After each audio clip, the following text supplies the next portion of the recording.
Hey, what's going on guys? What if I tell you that with just a few nodes in DaVinci Resolve Fusion, you can easily create this stunning glass morphism effect. So if this sounds like something you're interested in, let's dive right in.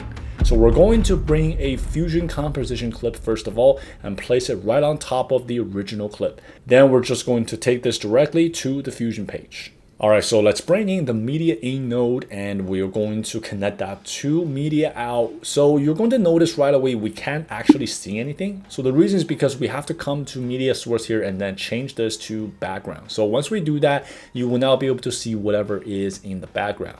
Alright, let's go ahead and create the blur. So to do that, we're going to bring the Gaussian blur, which you can find under OpenFX. You can try different type of blur nodes, but from my experience, this one is going to do a really good job. So we're going to tune up the strength setting here just a little bit, and you will see that now it will help you create this beautiful soft blur. The next thing we're going to do here is to bring the background node, and the first thing we're going to do is to make sure that the alpha is 0, and then we're going to connect the Gaussian blur node to this background node, and then we're going to connect this merge node to media in 1 as a foreground.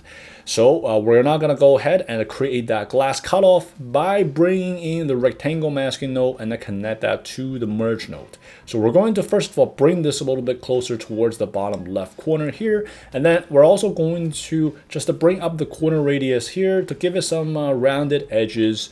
Now we're going to go ahead and bring in a background node. So what this will do is to give it sort of that translucent tint over the existing glass cutoff.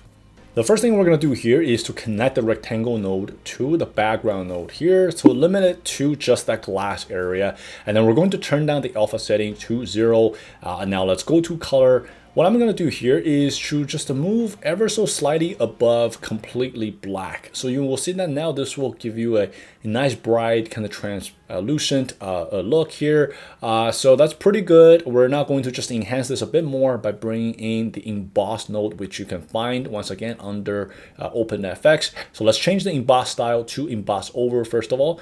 Bring up the power setting here ever so slightly, and then you will see that this will give you a nice bright edge. Which is really cool, give us some really nice texture here. And then let's bring up the angle setting here. I'm going to place this shining edge on the top of the glass, and then we're going to copy and paste this emboss node. And then in this second emboss node, all we're going to do is to just bring down the angle setting a little bit so that this new one is going to be sitting on the left hand side of the glass. Now let's keep enhancing this by bringing the TV node, and we're going to first of all make sure that the scan line setting is at 0 because we don't need the scan lines.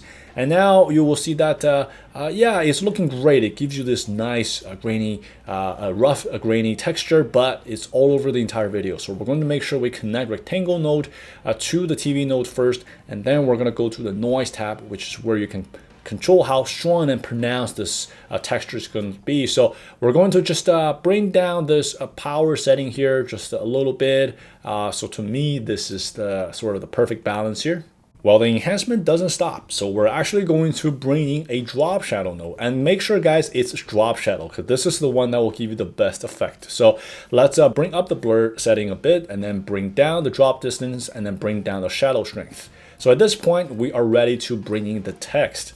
So now this part is where it really depends on kind of what you want. You know, you can really improvise here. I'm just going to write something simple and then just bring up the size and place it in the middle of this glass.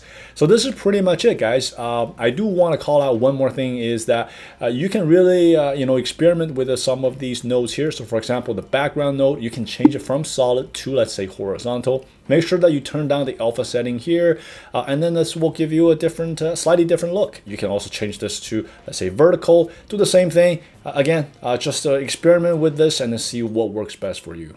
Now, in terms of animation, it really all comes down to this one rectangle masking node here. When you change the position, the width, the height, everything else will change accordingly. And that's kind of the beauty of this workflow that we built out here. Okay, so now let's just take this workflow, this entire effect to the edit page. And one last thing I'm going to mention here is that we can easily replace this background video with another one. So now you guys will see that the same effect that we just built is now being applied to a completely different clip. Alright guys, I hope you enjoyed this tutorial, and as always, I will see you next time.